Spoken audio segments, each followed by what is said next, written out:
我们要和 RNG 交手了。RNG 的打野麻辣香锅是一名进攻性很强的选手，他会无时无刻不想着入侵我的野区。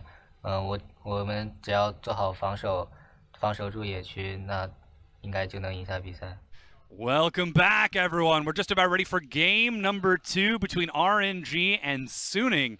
And Clement, we got to get into this right away because we just got word in our headsets that, hey, RNG, they're going to try to change things up in game number 2. Ooh. They're bringing in some subs here. We've got Abel as AD carry, and in the top lane is Zatai. The return of Zatai. It's been so long since we've seen him play in that top lane. We of course in Season 5 we saw him there.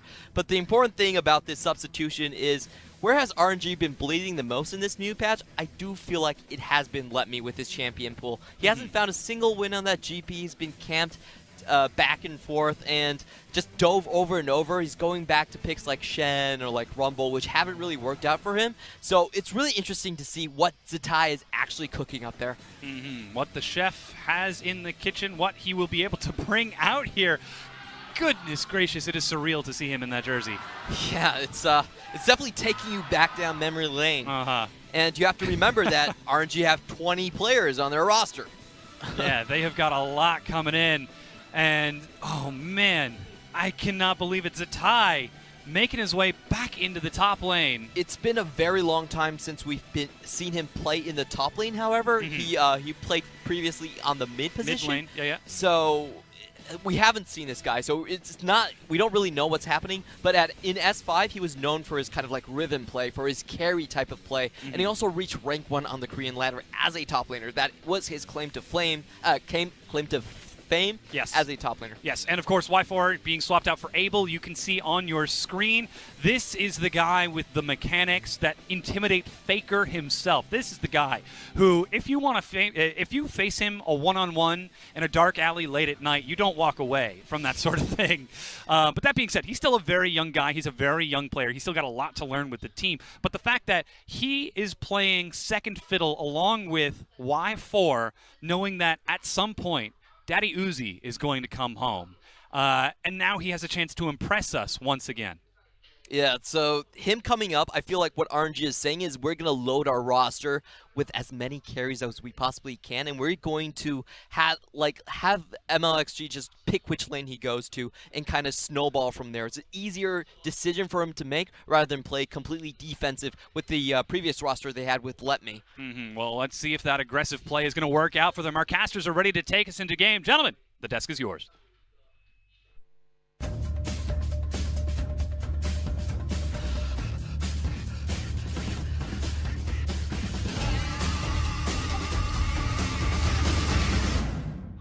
Cheers, Dom. And honestly, we just have to talk about the big story here, which is the fact that Zatai is coming back into the top lane. And if you didn't see him before, he was the mid laner for Snake. So this is quite a change for him. He has played top lane before, as they were saying, but this changes everything completely for RNG. Yeah, it definitely does. If you were to ask yourself, well, when was the last time he played top lane? It was when he was back on Invictus Gaming, way back when he moved towards the top lane because they had Rookie on the lineup, and he had to learn how top lane worked.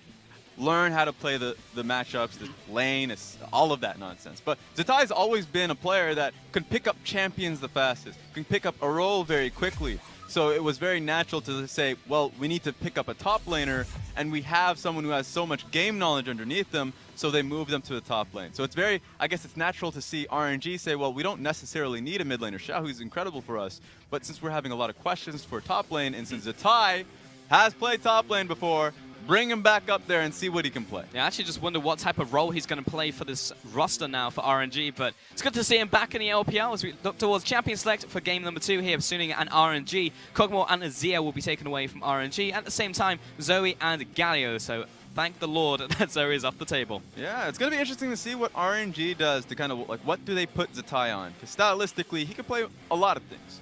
But when he was on Invictus Gaming, he catered towards carries or Shen. Right? You want to be able to have the most impact on the map, and so you got to see him really stepping forward, especially coming off the last game where Let Me fell behind before even getting into lane, the level 1. We might see more priority going towards the top side of the map. Yep, Camille going to be the final ban there against Xiao Ao, and also Hacker for the jungle, but also a ban away from MLXG at the same time. Rise will be the final ban as well from Suni Gaming, and Sejuani the priority for Hacker. Yeah, it's interesting. RNG have to respect this Camille priority. They're not the only team in the LPL that wants to pick it up. Xiao Ao showcased that he can do a lot of damage on it, and they're willing to just first pick it for him. So RNG now, sure, their jungle position is fine. MLXG has played quite a bit, though this time around he's probably want to look towards a more aggressive jungle pick. They're just going to hold the pick, maybe go into second phase to pick up Zetai's top lane. Yeah, I mean, RNG have already locked in Jarvan here, so I expect that will go towards MLXG unless they pull something really funky. But MLXG gets an aggressive pick, as you were just talking about, Raz. Now looking towards the second pick now from RNG. Yeah, thinking about the support. It's going to be Here's Braum. the thing. This is the reverse matchup. This time around, Jarvan's on the opposite team. Xiao Ao gets a defensive pick. Now, the only reason we got to see Hacker have so much impact earlier on in the last game was because of how disastrous that mid lane went in favor of Knight. That Knight was able to constantly push in, constantly just kind of force Xiaohu away from the lane, so the jungle matchup was that much easier. This time around, MLXG is hoping that he can have the same amount of impact, and it might have to come through the mid lane. Yeah, Ezreal will be the pickup, though, for Fury into the bot side. Now thinking about the support themselves on Suning, not picking any of their top side of the map carries just yet. See if they actually go towards the Janna in the end. It is just a hover for now for Yoon. There we go. Yeah, we expect it to be a tank support. Yeah, there we go. So this is interesting because both these champions are kind of like comfort picks for both Fury and Yoon. Yoon has picked Tahm Kench even when it was out of meta in the last season.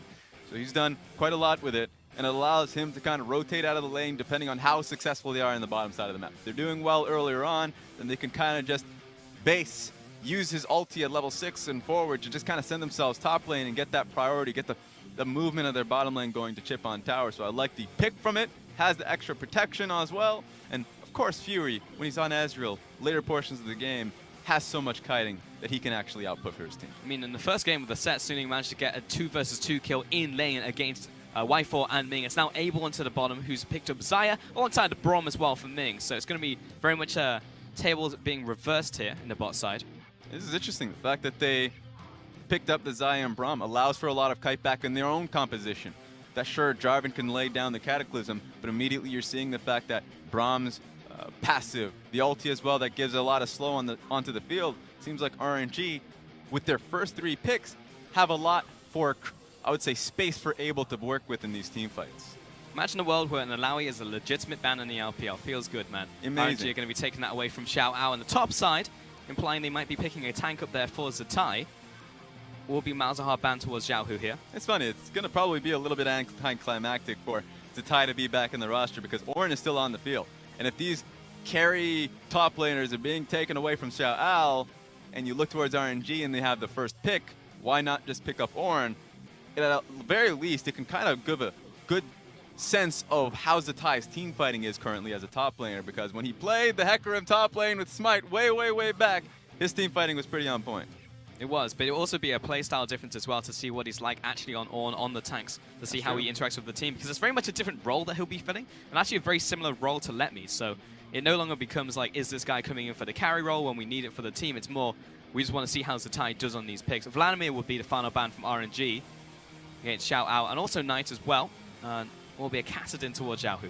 Yeah, Xiao has just been an amazing Vladimir, the Vladimir player of the LPL thus far. His flank plays have just been incredible, and so while in this composition, RNG is really worrying about creating space for Abel to work in these team fights, it would really be sad if the Vladimir was immediately already behind you in these compositions with the proper flank play. So get the Vladimir off of Xiao's back and force him on something else. Now that is interesting. So insta-lock-in of the gangplank for top lane there for Zetai.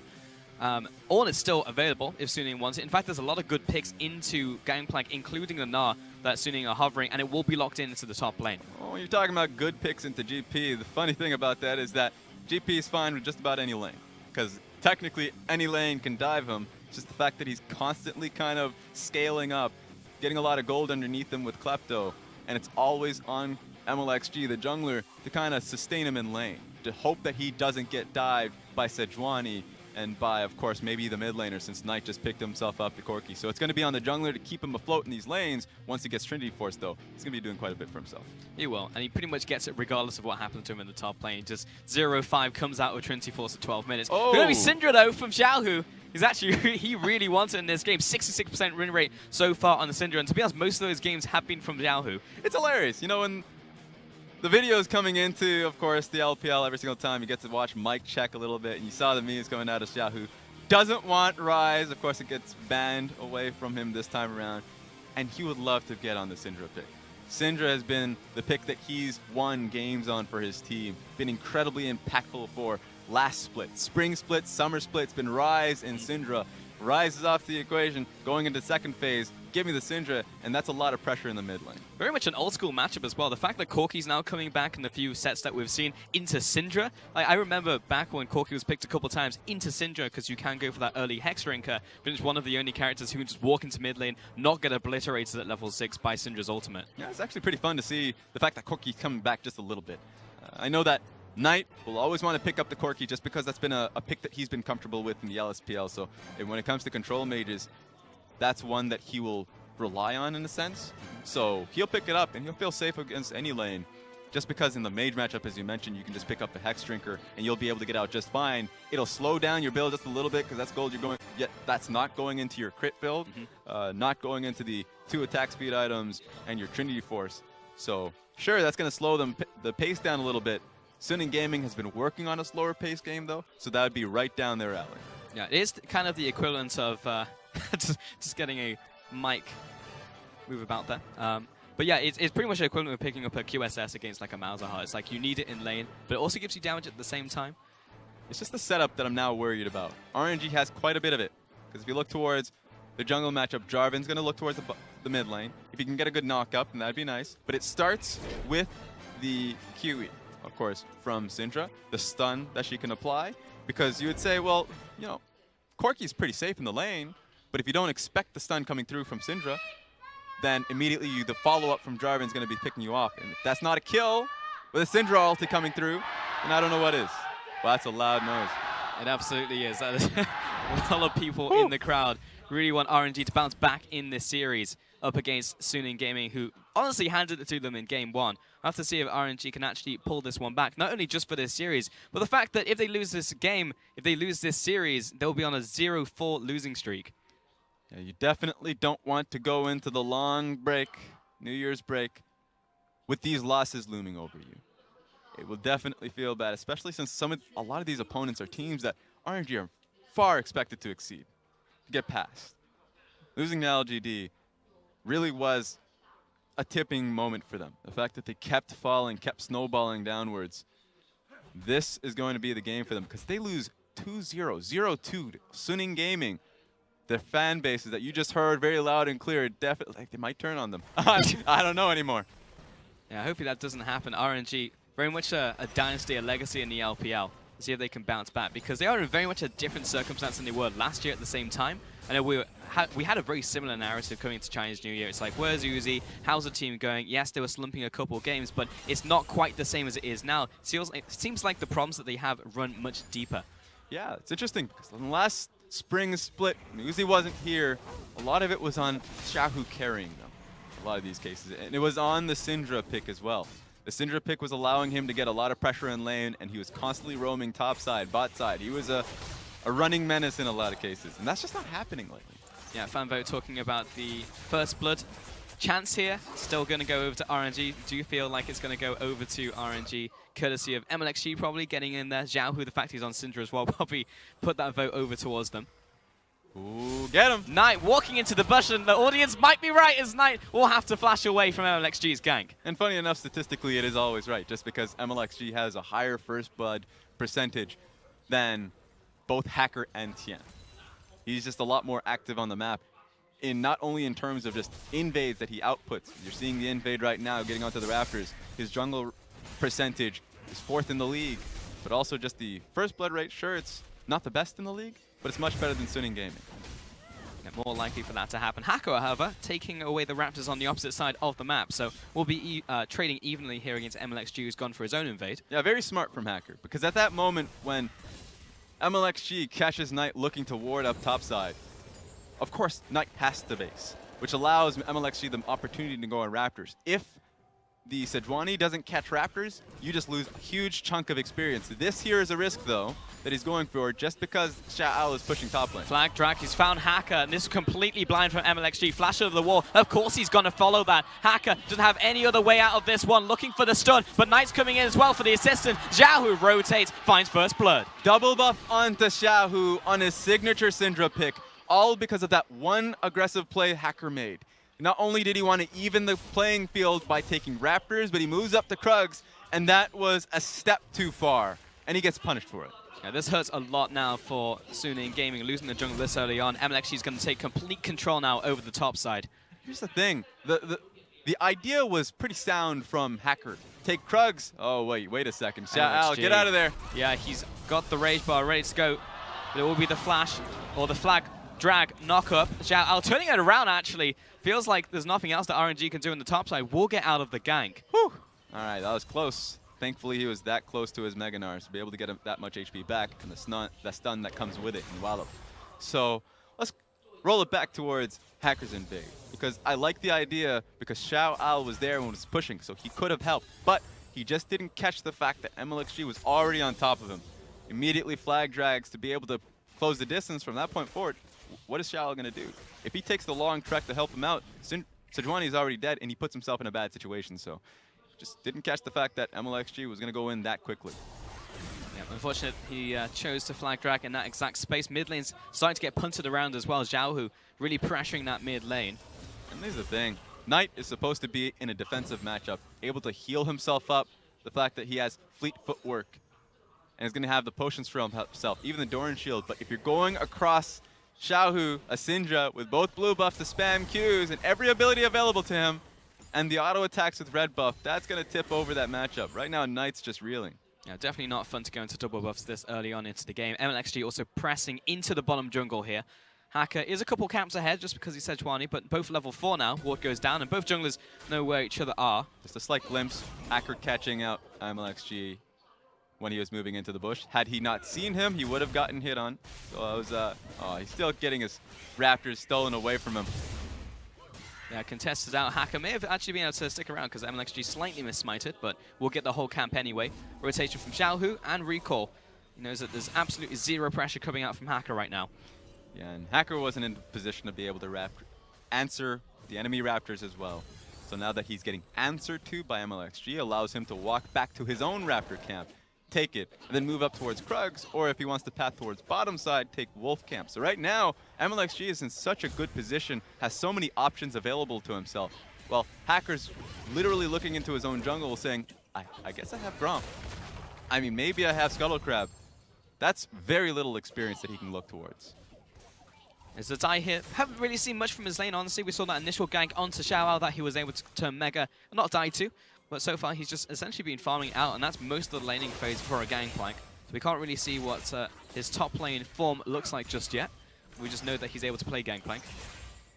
Yeah, the fact that he's able to pick it up so quickly, I'm not surprised about. And the fact that he's doing this well in the matchup up against the airy Gnar means that what can you do if you're Xiao Al? You can't really walk up forward if he's just farming underneath turret and has the barrels to kind of just push it back. So it's up to Hacker to try and upset that. But currently he's way too far back to even look for that gank. Because if he gets counter ganked in that scenario, then MLXG and Zatai wins. It's actually a good point. Zatai hasn't had long to learn top lane again on Gangplank specifically because he was signed last week by RNG. I mean, maybe he had like an inkling that he'd be going up there, but still, like, this has only just been a week to learn the role again and to learn these champions. Well, technically, before the season began, the announcement did come through that he was in the lineup, he was picked up as a top laner, but of course there was not really an expectation because Let Me was doing quite well for himself. Yeah. Has been with the team for quite a long time, and it's kind of seen that he could carry and he could play that tank, so he was very reliable.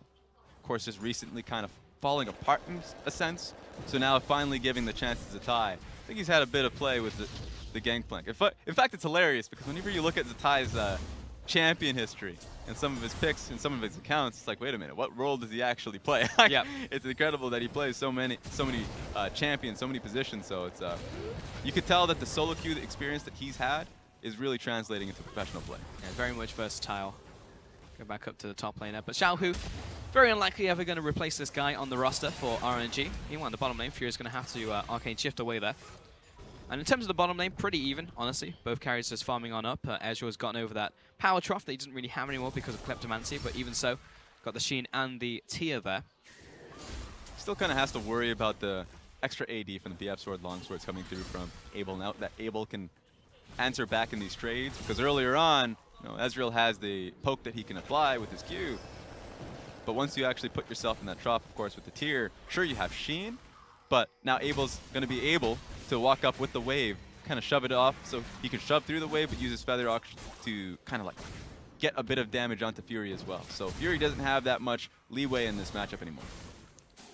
And looking back towards his mid lane, really seeing a CS differential open up between Xiaohu and Knight. It looks like he does have package though, so should be able to use that to try and make a play off to the sides if they're able to make something happen. But so far, Xiaohu just gradually getting ahead, really just courtesy of that double he picked up earlier.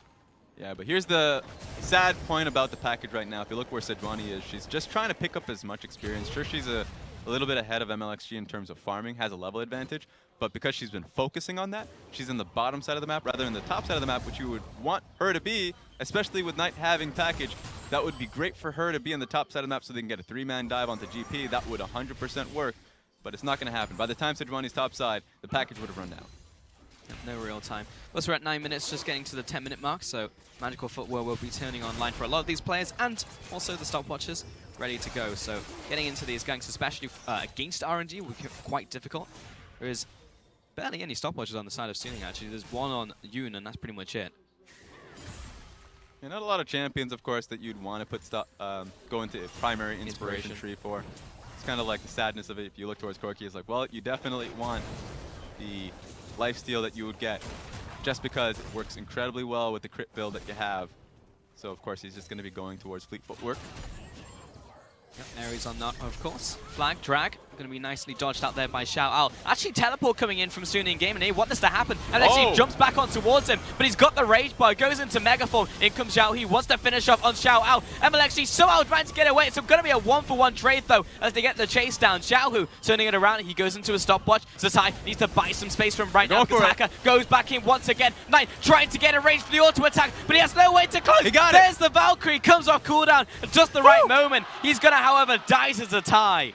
Such a fast response from RNG from this one, because immediately the teleport coming through from Knight just so they could catch out the J4. MLXG was in a really bad position from that gank. It didn't work out too well, and Xiao Al was going to be able to kite him back. But that was very nice roam from Xiao Al, or at least Xiaohu, I mean, just because once he got to the top side of the map, he was able to make the impact and make the trade worthwhile. And overall, that turns into a 2-for-2 trade. Both of those kills actually going towards Knight, so that's going to help him a bunch in the mid lane here against that Syndra. We get to see that one more time as MLXG looks for this Knight dodge coming in from Xiao Al. Exactly, and this should have worked out incredibly well for Suning Gaming, because look at the position that MLXG is currently in. Kiting back on this front, diving straight back on him. So Suning Gaming were in such a great position to take down MLXG, but he stopwatches, buys himself enough time to die. But when the moment he dies, of course, you see immediately the Syndra able to answer back, killing the Nara in that case. So it turns into a 2-for-2 overall just because of how well RNG outplayed the scenario. Yeah, Knight really just waiting on that Valkyrie cooldown, but at that point he was taking so much damage from Zatai and Syndra as they kited back. Meanwhile, during that replay, it looked like Yoon died on the bottom side and a tower take from RNG, so a lot happened during that. That's the drawback of replays, especially in chaotic games. Once you get into the first replay, you're like, wait a second, none of the other plays happening. I guess we're probably going to get another replay of what happened there. Let's just hope there's not another fight, so we don't get pulled back into a replay there. But ultimately, it looked like it turned into a good play for RNG. Not only did they get the kills, but bottom lane tower going down for them means that they can rotate Abel elsewhere. Looks like that's going to be mid lane. Just moving that along now, and Zatai back into the bottom lane, but that's all the way pushed up, so doesn't really have anywhere to go for a little bit. Might have to go back to base or look through the jungle, see what else he can do right now. There's no wards in the inventory. Yeah, it's usually a point for top laners. Yeah, it's awkward. Nothing you can take, no Krugs there for you to try and snipe, but there's an opportunity to send out a ward, since he does have a control ward, like, deeper into this jungle, since he has a little bit of a alone time just to see where Hacker is. He doesn't go for it, so he just kind of waits around to see where Nara is. Yeah, just has to wait for the waves really to bounce, but he did manage to get the full push into tower, so it's not too bad for the time. And he's able to zone away in the jungle as well towards Xiao Ao using the barrels. It's now just gone for Australia lanes. We look towards the bot side in top. This is going to be a scary time for Satai. That's why he's kind of playing it back. Didn't want to go for the control wards necessarily, because that's warded up. And looking at the position that he's currently in, J4 wants to be on the top side of the map. He wants to be able to help out Syndra and then walk top side so they can get the top lane tower, or at least get a top lane dive. They can get any of that as long as they push Knight under tower and utilize Syndra's strength for that. So that being said, that's the plan, that's the strategy. So that just means that Zatai has to farm safely and hopefully doesn't get ganked by a hacker. It's really just farming up right now. Looking to also towards the Rift Herald, which has now spawned. See if someone can move towards that, because there's a lot of vision around the area for Suning. They've pretty much completely denied RNG's vision. There's like a ward in the Pixel Brush, a ward in the Tri-Bush up there, but Suning might be able to make a play towards it. Yeah, all of this is just happening because right now Xiaohu is still in the mid lane with no mana. He needs to either get blue buff and wait a bit until mana comes right back up, or he needs to go for a base. So this is good timing from Suning Gaming, knowing that, hey, wait a minute, Xiaohu can't actually do anything until he deals with his mana. So immediately just going straight towards Rift Herald is a smart decision from them. Now it's going to be taken away. Yoon and Fury taking a bunch of damage from Abel and Ming. Able to disengage though, that's all they really need, just because Rift Herald's being taken. Fury comes back in there. Actually, Compton and Abel wasn't able to follow up, helping out Ming. It's chunked down a little bit. So now Fury probably wants some time to base because his team's starting to back away a little bit. Sejuani wants to farm up, so there's no real point of strength here. If he stays in, it's just to get a little bit more poke on either Ming or Abel. Yeah, a bit of an invade here, actually, from Xiaohu and MLXG. Xiao Ao has to really respect this. Doesn't see two members on the map, especially two members who can rotate quickly. So Zatai is down here, able to get some pressure onto the tower. Just the fact that Xiaohu and MLXG are off map. That's very interesting that RNG decide to use that small window that they had available to them to go bottom lane for their top laner to try and get Zatai rolling, when for a little bit they've been setting up to try and hold the fort for both Abel and Ming. So they lost out in quite a little bit of vision and pressure just because they tried to go and help out Zatai in either chipping down the turret or killing Xiao. Yeah, a little bit of farm there, but aside from that, Suning Gaming have gotten a lot from this. Just feel like that's not the right play from RNG. Sure, they're understanding this now, but know that when you pick in the GP, he just has the global hit. He can help by throwing out his ultimate when the play happens top lane. That should be the play for them. They don't necessarily have to go to the GP. Yeah, a bit of chip damage onto mid lane. First tower's already gone down, remember, from that earlier play out from RNG, but there's still... Oh, meanwhile in the mid lane, Xiaohu getting caught out. He's actually just going to be completely dead. Closing the noose around him with Yoon and Fury. Now able to crack this mid lane tower. It looks like there's only MLXG around to try and defend. Such a strong play from Suning Gaming. They're going to be able to take down this turret with ease, with the Rift Herald that they were able to net themselves earlier on. So there we go. That was fast. Xiaohu didn't expect it. Bottom lane of RNG didn't expect it. They were still reeling from the pressure that was being placed to them under the tower. So I know RNG are just playing to the tune of Suning. Yep, now a dragon possibility for Suning, who have just caught up. So the gold advantage does go over to RNG because of the CS totals and that first tower, but still, Suning making the plays. And honestly, it feels like Suning have control of the map regardless of that fact. Let's take a look at this. The control ward cuts vision, so Xiaohu has no idea that Sejuani's looking for this. And the moment this starts, the moment the play is right on top of Xiaohu, immediately Tahm Kench sends the ulti through. So even though, like in another universe, if RNG immediately answer the play, there's no chance that Xiaohu comes out alive of that. Closing in around them. And now Dragon on the cards here for RNG, actually abusing the back timings here from Suning Gaming as they went back to base, leaving themselves open for a Dragon take. True, you kind of have to watch out a little bit. Thankfully, MLXG has the plant to be able to heal up, sustain a little bit, because if he didn't have that available to him, he would have to base. And if he based at that moment, in fact, he's still going to base. Then I wonder if he's going to be there on time for a lot of the top play that's happening here.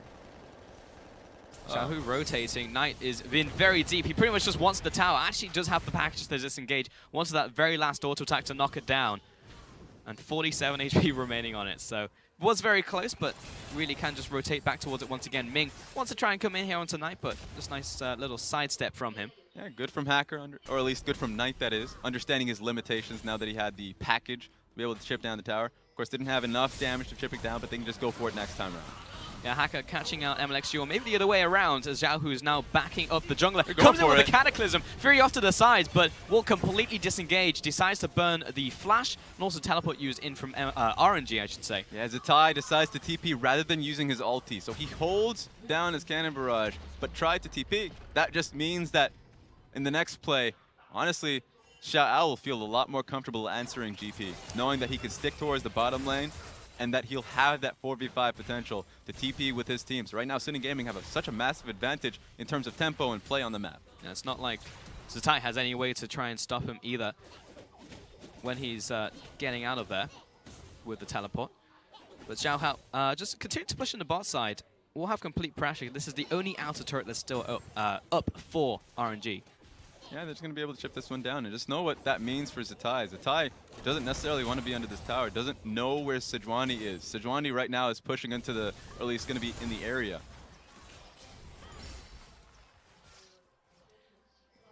Yeah, Zhao Hu pushing up here. Does have that Morello Nomicon.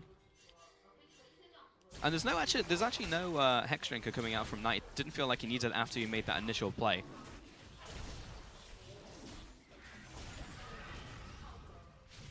Yeah, Fury just jumping over the wall, going into the mid lane. And it's pretty much just reset back to normal pace right now for both teams, waiting for the next play to happen.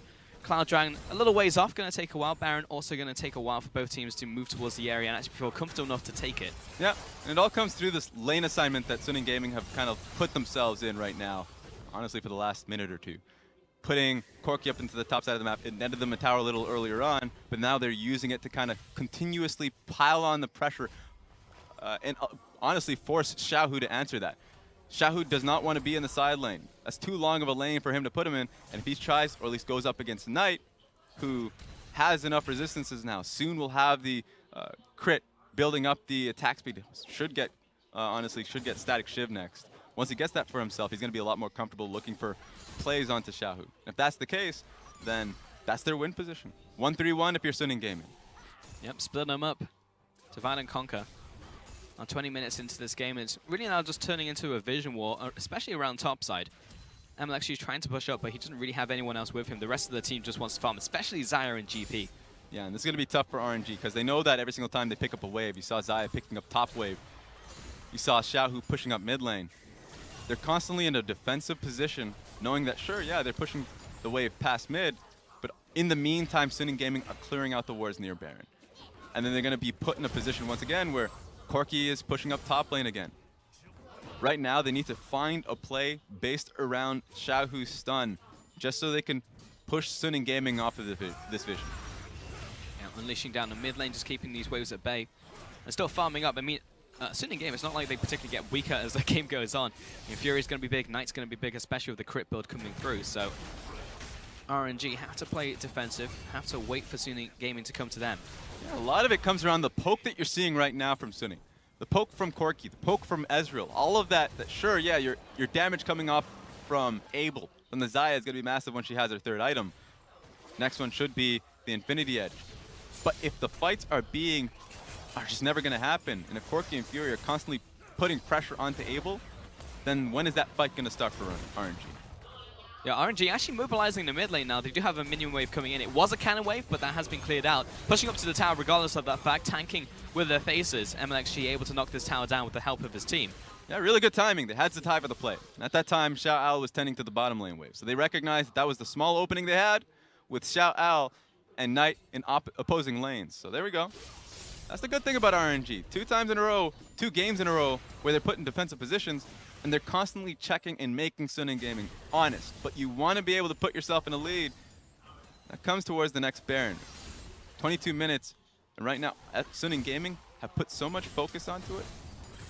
There's a lot of pick potential from RNG.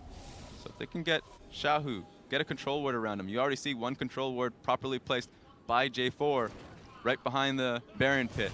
That should be the one they play around to see if they can pick off either Yoon, Fury, or Hacker. Yeah, Knight actually going to be the one to move to bot side now, though, to split push. He has the teleport and he has the package, so he's able to get away from Zatai and anyone else who decides to go to the bot lane, like MLXG. So actually gives a bit of time for him to be aggro and play up against Zatai here. You can see Jarvan looking for something. I mean, this is going to be very difficult for J4 to try. Oh, going all the way in. Literally the worst timing possible from Knight there as he jumps onto Zatai. Comes in with the stopwatch. Still picks up the kill, though. He will trade 1-for-1 in the end just because MLXG was there. Look, that was an awesome outplay from Knight, but he still put himself in a bad position. He had package for defensive purposes. He shouldn't look for a dive. Just wait a little bit. Chip on the turret. You don't know where J4 is. So that is a play. Now, suddenly, SNG Gaming, they don't have their major carry in Knight. They don't really have a play to now go back towards Baron. Yeah, he smelt blood in the water. He knew that he had the kill pressure there, but yeah, threw caution to the wind at the end of the day because he knew MLXG was off map as well, but he went for it. That was just smart from MLXG. I was about to criticize MLXG because I was like, well, why are you going bottom side? That's not a play that you want to look for, because if he holds on to his package, then what does that gank turn into? Yep. He completely disengages. He could just play safely, poke at the turret, and then just missile out of there. Then you just have two people on the bottom side of the map. But that supposed weakness turns into a major strength because Knight was just too trigger happy. Yep. I mean, luckily in the end, he did manage to pick up the kill anyway, so for the 1-for-1 kill, didn't mean too much in terms of game state. Wasn't like the team could move towards the Baron at that point. It's really just fighting over vision now around the area as Xiaohu's pushing forwards. Now he has Static Shiv available for himself. A little bit of burst if he can get the proc onto somebody, but more importantly, it's going to speed up the process of going into side lanes. So all of this good stuff that we're seeing out of SNG Gaming, a lot of the credit we're giving them for the Baron pressure control that they've been pushing up into red side jungle. It's been stalled out a little bit, but the Static Shiv will help him out.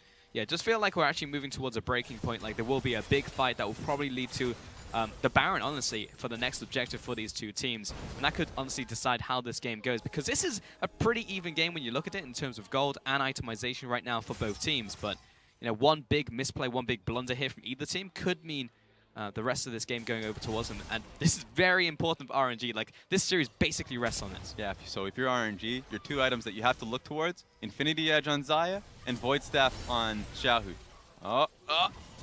Trying to knock off that shield, but couldn't quite get in range with the flail for the follow-up of ultimate. Smart change up from Xiaohu, of course, getting the Banshee's Veil. It's kind of foregoing all of the damage that you would want on the Sejuani just so he could be a little bit more defensive in this scenario, because you know that Sejuani's looking for him. So it's going to stall out his build, stall out the fact that he wants to get Liandry's and Void Staff, but it's going to help him out just in that scenario, just in those cases. Yeah, unfortunately, Xiaohu can't push up as much as he wants to do before, but engage coming in from MLXG onto Knight, however, who has Valkyrie next to a wall. And he has blue buff, so all of that mana doesn't mean too much that he lost there. That's just Cataclysm off the map. Honestly, if you're SNG Gaming, you're like, that's a major ulti that RNG does not have. Let's try and force something. You might even see them try and get on top of Baron. Yeah, this is really big now. Able to push up SNG Gaming, just getting control over this area, knowing that MLXG can't jump them, get them into the hot pot. You know, on the bottom lane, Xiao back on pushing duty. Eventually that tower's going to go down, but this is still an outer turret that Zatai is able to defend, so this is essentially neutral. Back over towards that top side, SNG wrestling control once again over the Baron area. Yeah, it seems like SNG Gaming are not exactly comfortable just yet in terms of the team fighting. Right now, Fury just picked up Blade of the Rune King. That might shift that mentality just a little bit. They don't want to make that game-changing risk. I mean, SNG Gaming so far this split, they haven't gotten a lot of victories, 2 and 3 as well. And a lot of their losses are the fact that they've gotten these early game leads and they've just disappeared. Just off of random plays, random team fights, they're like, wow, we actually should have won this game had it have been for that play, for that team fight, that we could have waited a little bit longer for that scenario to be placed, for us to put ourselves in this scenario. This time around, they're playing extra careful. Except for Fury. What? He just goes in, has to burn the flash over the wall there. Xiaohu finds him, however, and actually finds Tam Kench on top of that, looking towards great health now because he is very, very low. Will need to pop the shield. Ming falling forward. This is the opportunity that RNG need to define. Finds the backline. Down goes the AD carry. Looking towards Knight. He has to escape the fight. And in comes the Cataclysm, trapping Xiao out in. He does, however, manage to pick up kill onto Xiaohu. Now he's on the run. Should be another kill over to RNG. What a complete collapse by SNG Gaming. We were just talking about the fact that they've made these changes, growth to being more patient, and then Fury just ease over a wall and has to flash back. Yep. Forces the entire SNG Gaming lineup to kind of back them up so they don't lose too much, and they lose everything. really just off of that one play, and honestly great capitalization at the same time by RNG, knowing this is a fight they can go for, calls everyone to arms who happens to be in the area, chase them down. They're just lucky that Knight has package and that he's on the map pushing the lane. Take a look at this. Didn't notice that both Braum and Jarvan were just sitting right there. But even if you didn't have that knowledge, you don't go for that play. That's too much risk when you're just waiting on laners to come through. So immediately, Fury has no flash, has to get out of there. Yoon gets chunked down to nothing. So that's a proper fight for RNG. They see that opportunity, they're going to take it. Yeah, Abel's just able to run, get within shotgun range as well, pop the ultimate, nuke down Fury in the backlines. And 28 minutes in, and RNG actually managed to pull ahead in that fight. If you're Sunning Gaming, that kind of play, those kind of moments, it's disheartening for them, just because of how many times they kind of put themselves in this position. Every time they feel like they've gotten the lead and they should be able to take the game, immediately just gets ping-ponged back over to the enemy team. So sure, they still have a great composition, and they're still waiting on a lot of the damage coming through, the spikes coming through from Knight and Fury. But a great position where they were comfortable to get to those item break points suddenly turned into desperation. I mean, regardless of the slump that RNG have found themselves in, they're still RNG. They will still take the opportunities that are given to them and sent their way. So that's just keeping Sunning Gaming on their toes. They know that what they're dealing with is still a strong team at its core. So RNG able to find that for one fight, now able to actually get control, complete control over the Baron area. The items are starting to come through. Abel getting himself the Infinity Edge. Now looking towards the armor penetration item, hopefully next. Then immediately Xiaohu got himself Leandri's Torment and probably wants the Void Staff next. These items are coming through where both Xiaohu and Abel are turning it to real threats versus Sunning Gaming. Double control was down, and honestly Hacker can't spend too much time around this area because Xiaohu is currently off map, but now he's got help of Knight. Zatai also waiting around the corner, just placing barrels down everywhere to see if he can find those combos. Also just finds the entire team with the Sky's Boom there, all four of them. And here's right now, you're Sunning Gaming, you're kind of just taking a step back and thinking what next item you need. For me, Hacker, he's basing right now, he wants a Warmox. He's really close to it. It helps out the fact that he's going to have a larger shield to provide for his team with the Locket of the Iron Solari. That's a double Locket for his team. Both Yoon and Hacker, major HP tanks, means that the shields coming in for both their carries are going to be massive. That means that they're going to be comfortable looking towards Baron, looking to these large objective fights, and knowing that the burst damage from Xiaohu, from the Syndra, from Zatai on GP are going to be nullified just a little bit. So that's the hope that they have in these team fights. They just need to execute. As the longer this game goes as well, we're at the 30-minute mark, and I do look towards Zatai, who is level 17. Zhao, who just ticking over to level 17 as well, nearing level caps. And also in terms of those item builds, you on the bottom lane, trying to find Zhao. Let's go. Will place down the exhaust, following up the ultimate flash forwards from Knight. That's enough of the last auto attack, and Yoon is able to save him. Pick onto Zhao, who is absolutely massive. Yep, that's big. Worst case scenario for RNG too. They're not in position to go towards Baron because they're getting pushed in mid lane. So Sunning Gaming wrestling control back for themselves.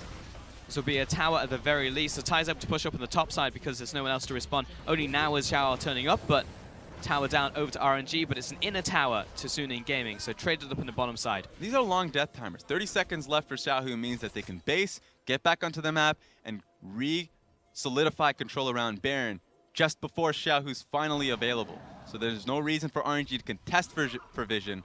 That's great for Sunning Gaming. That's the one break that they've been looking for.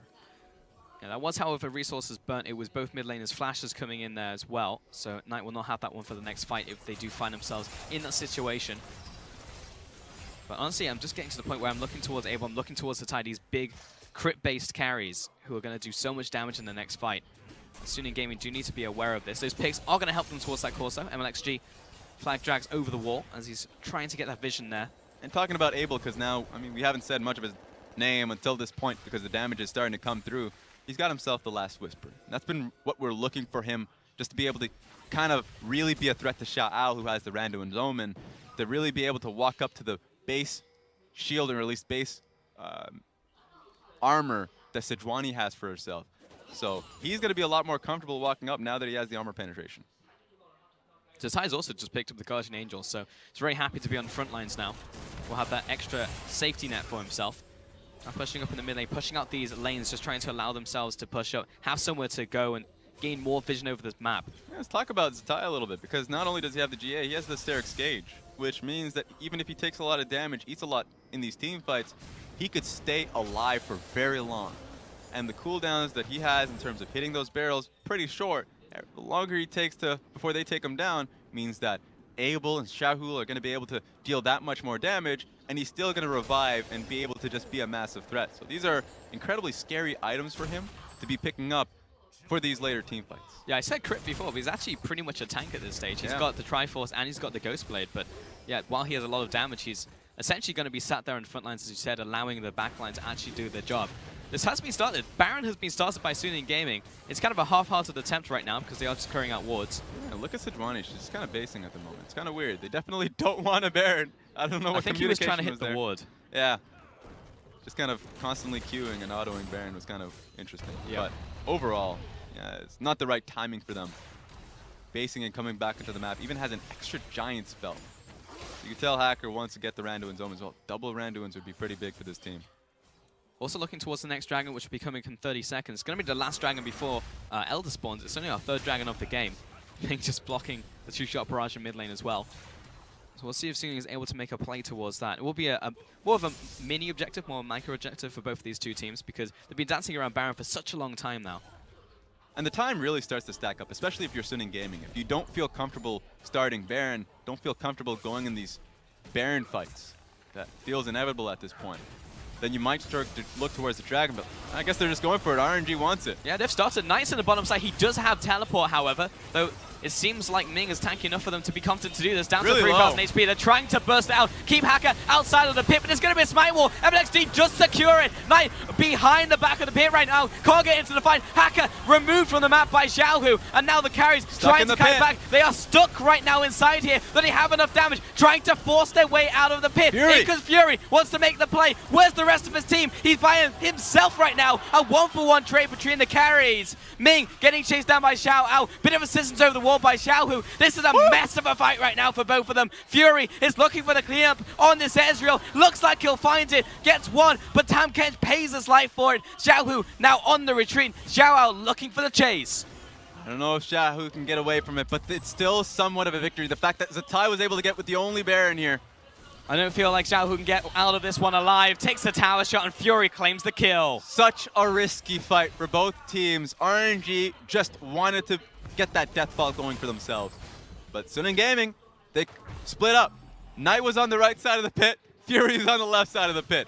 They wanted to find an ability to kind of get in there right into the back line to be able to assassinate Xiaohu and Abel. They finally take Abel down, but Xiaohu put up a bit of a fight. Honestly felt that one would have gone towards RNG, picking up the Baron. They felt confident, but they just got stuck inside the pit. So this was a bit of a desperation play from RNG. They want to start the fight because they believe they can win the fight. They were behind for so long. Look at the poke coming in from Knight. Doesn't have his rapid fire cannon just yet, so he can't put out the auto attacks without RNG's positioning. Fury decides to go on the opposite side. Yoon is the major point of damage, of course. They're just wanting to kill the Yoon. They want to kill the Gnar. Finally, when Fury jumps into the pit, he starts to really have at it at the carries. Xiaohu remains alive, and that's a key point for them because Xiaohu's able to get the final kill on top of Yoon and makes it difficult for Suning Gaming overall. And the carries just trading kills at the end there, but eventually, because Xiaohu's positioning means he goes down. RNG able to regroup, though. It looks like I think they had one more Baron left, so they're able to utilize that if they group up. That was the one winning point of RNG. They didn't all die from it, and Zatai was able to get the last Baron. Though Hacker looking for the engage on top of MLXG. The blast cone's going to send everybody wide, but MLXG was the only one to be sent into the jungle. He'll flag and drag away, though. Right now, RNG are trying to get as much as they possibly can, as much gold with that one Baron they have with Zatai. That's why Zatai is no longer in the opposite side of the map. That's a massive wave, and it's all Baroned up.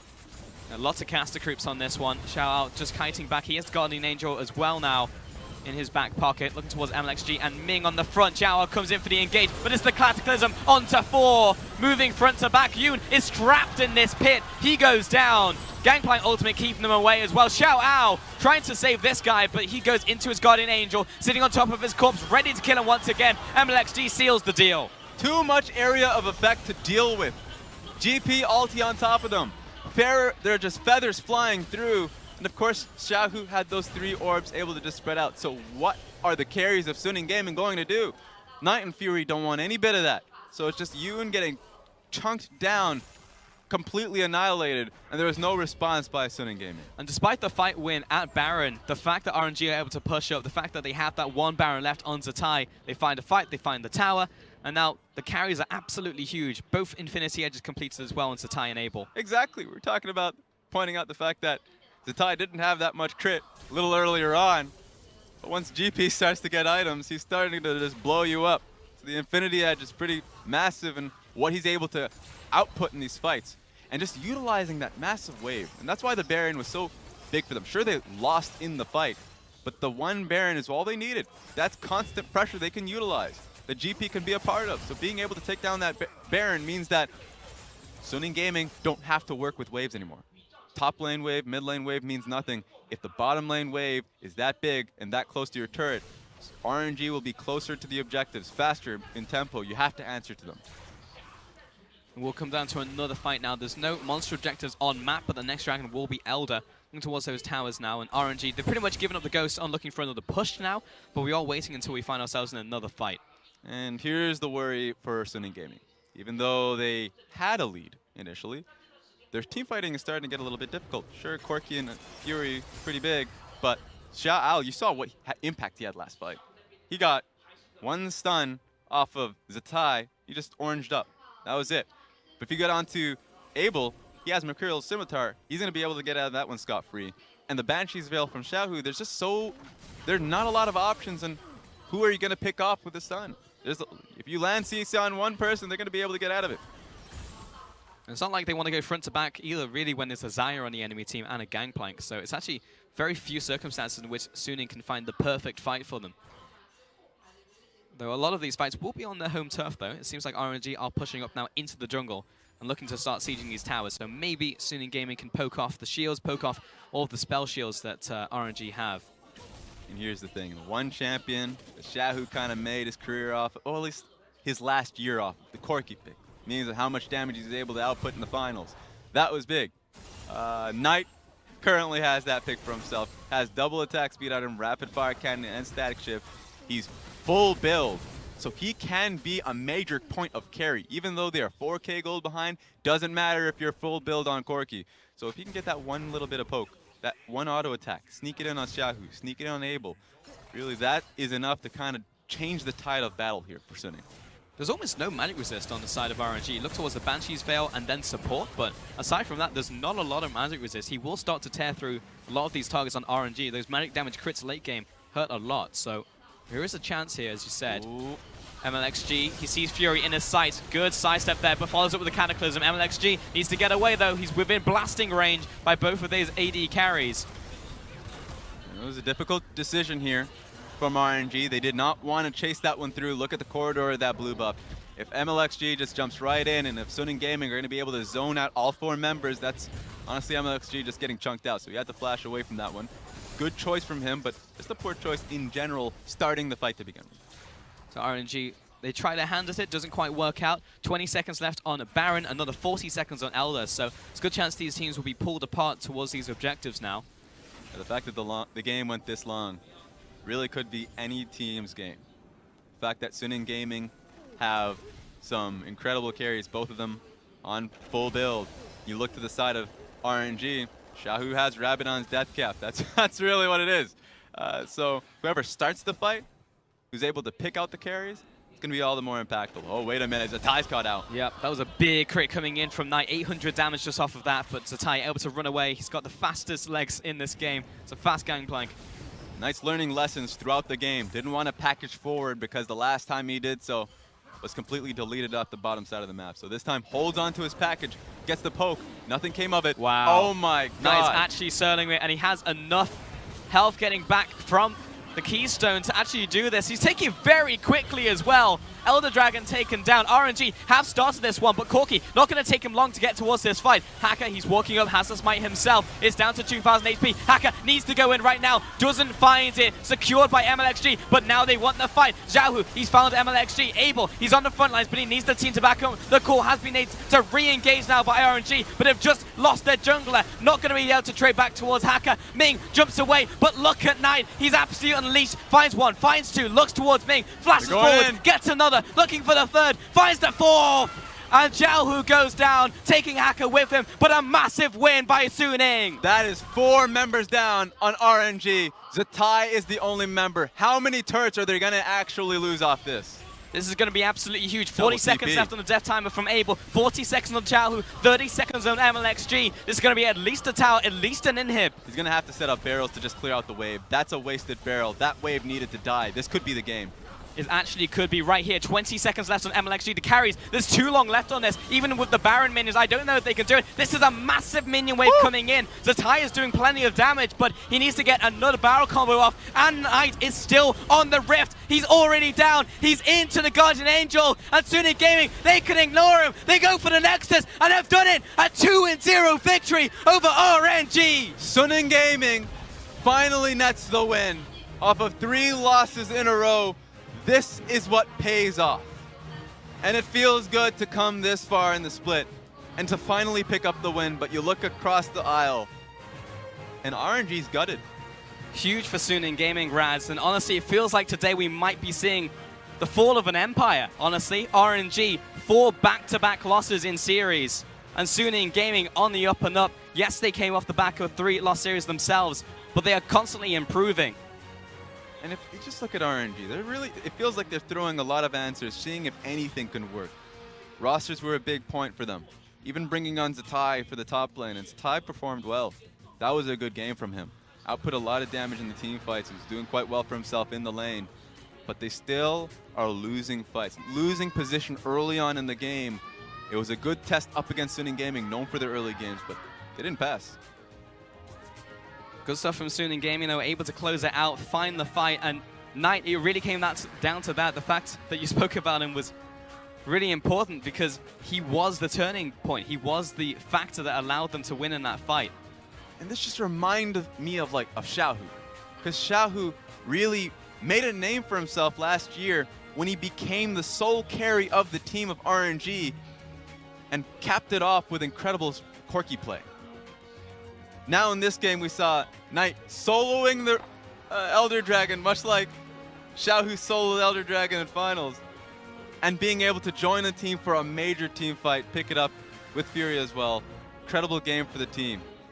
Incredible game from Knight. Yeah, really, really big. And you know, we spoke about it in pre-game, before game 1 even, the fact that both of these junglers, a lot of hype behind them, and also a lot of hype looking towards Knight and how he can do against Xiaohu, because it's almost fitting the fact that he managed to pick up the Corki in the final game, as you were saying, and most damage in the game on top of that. Knight, 100% the MVP here. Look at that graph though. It looks like a bit of a lie detector test. You just don't know what's happening back and forth, and that was mostly because RNG, there was never a point in the game where you were just like, this game is over.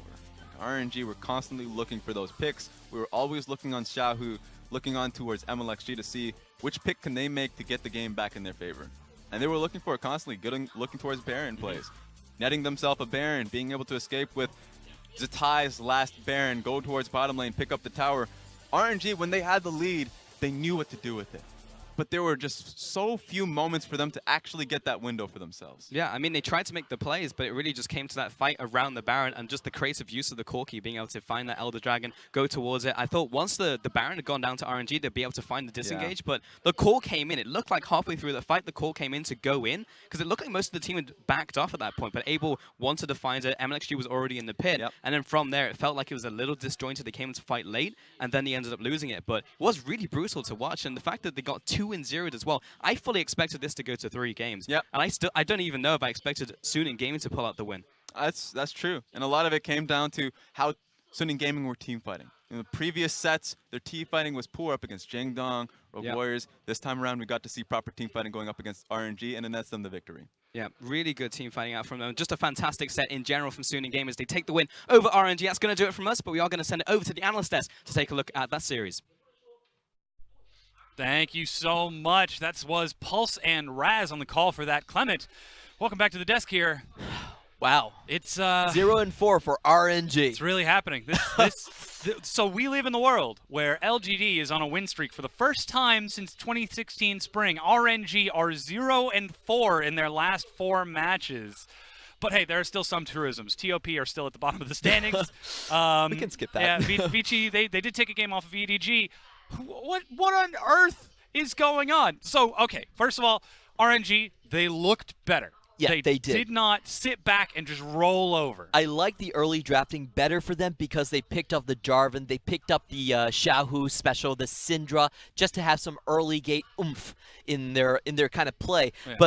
But one big pick I did not agree with was the Xayah. I felt like the Xayah lacked engage. There's so many times when you see that RNG unable to lock down on Suning Gaming. And if you're playing the Xayah, you really want to play more like a split push shell, which leads into my second question because they're banning out Alawi and Vladimir and then first picking GP while leaving Gnar up. Now, we know Xiao has been very, very good on this Gnar pick, and also Alawi and Vladimir are not exactly bad matchups for Gangplank. So that was kind of a question mark for me during the draft phase. Like, if you're going to pick the Xayah, because Xayah can hold waves, and she punishes champions that run into her, so you want to pick her into a 4-1 situation, and that's what Zatai is known for. And then they banned 2 unrelated champions and put him on Gangplank. Yeah, when we were watching the pick and ban the first time, you were saying, why don't they just pick Ornn here? This would be great. Yeah, if they had Ornn, they would have the engage to actually make the Xayah work. And if you look at the bans, Alawi and Vladimir, those are Ornn counters. So all right, so we've got to ask the question, right? We've brought in Abel, we've brought in Zatai. Zatai, classic split pusher, originally from the top lane, played in the mid lane for Snake over the past year,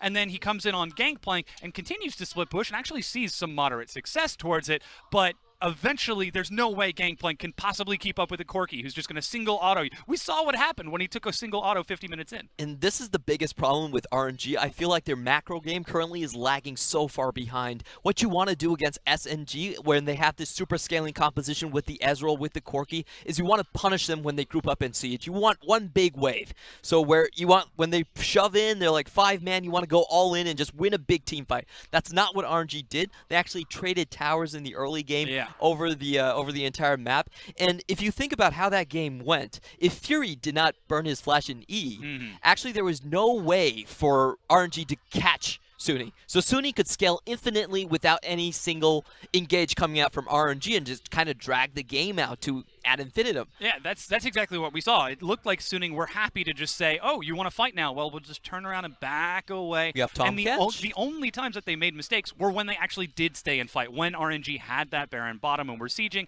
and they actually attempted to skirmish under the tier 2. But first, there's the ordeal of how they got that Baron in the first place, rushing into the pit, and Suning attempt to punish them. Yeah, so there was no real way that RNG were going to get out of this alive in this Baron fight. So they went all in, and what they should have done is look for outs, try to just salvage as many members as possible. Now, to be fair, this Baron was still good for RNG because they bought themselves times, and they took that objective off of the map. So this is kind of their high in this game. It's their team fighting prowess, is their decisiveness in going for that Baron and buying themselves time. However, I think the major story was kind of a lockdown in the early game and in the draft phase. There really weren't enough tools for RNG to lock down Suning Gaming and push them off the map and just win the game. However, I want to go back a little bit more on Suning Gaming and say how they actually won. I think Yoon was very, very creative with his Unsealed Spellbook because a lot of the time he was doing these dives in the bottom lane, and you're asking yourself, why isn't RNG going straight to Baron? And then you remember, wait a minute, Unsealed Spellbook. This Tahm Kench, even though he just used a global, he still has teleport. He can teleport right back across. Yeah, so they did a 3-man dive on Xiaohu, and then they still had 2 teleports up in the bot lane, which they could create a 4v4 in the top lane.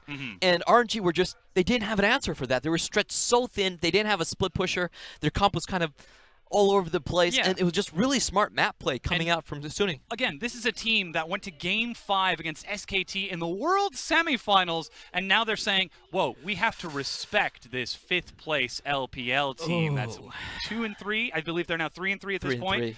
And RNG now find themselves at 2-4.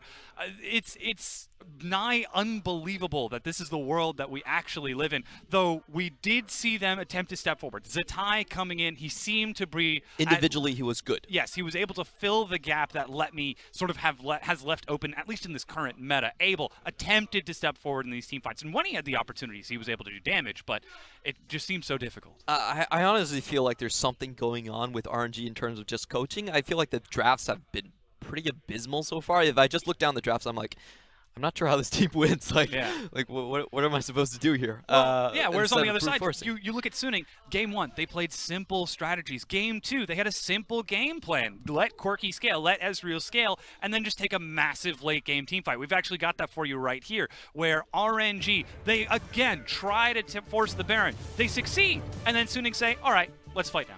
Yeah, so what RNG should be looking for is they should be trying to get out of the pit as fast as possible. That's not the decision ML actually does here. He actually leads his team and gets stuck there and forces a team fight. This is not a team fight RNG want to fight, by the way. So they do have to try their best to keep themselves in the game, but you can see the scaling factor really coming out here. It's so hard for that late game Syndra to really lock down that Ezreal. If Xiaohu got that chance, he could have one shot, but that chance just never appeared. And you could also see Knight on that hero Elder Dragon play. The same play that Xiao actually did to salvage his own playoffs. Now this is a new Corki player. He's had so many good records on Corki. The most kills in the LPL on a single game this split. 13 kills on that Corki, and comes up with another hero split push game. And that brings us so frequently to the concept in the LPL of old blood versus new blood. The fact that we're seeing Xiaohu, who stood toe-to-toe with Faker for 5 games, up against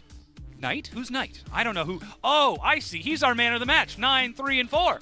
Definitely deserving of this, stepping up to the plate. We've been waiting to see him so long since he'd been in the LSPL, showing that he deserved that rank 1 in Korea and showing that he can carry his team.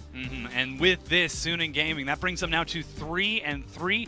They are starting to learn. They're starting to grow a little bit more. Of course, still seeing a couple of the same mistakes. Those overextending Fury, what were just you a little bit. doing? It was actually quite funny. The crowd all gasped in horror as he hopped over the wall, and then laughed in relief when he flashed back, seeing MLXG over there. Yeah, there was some pretty funny moments. The crowd was really funny because when they saw Ezreal get caught, the SNG's crowd was like, oh! And then RNG was like, ah! Could you tell the subtle tonal differences there? Never mind. Well, hey, ladies and gentlemen, we've actually got a quick break coming at you. An interview up next with Xiao Clement. You're going to be taking it away from me, so go ahead and hop on over to the other desk. We'll be back in just a moment.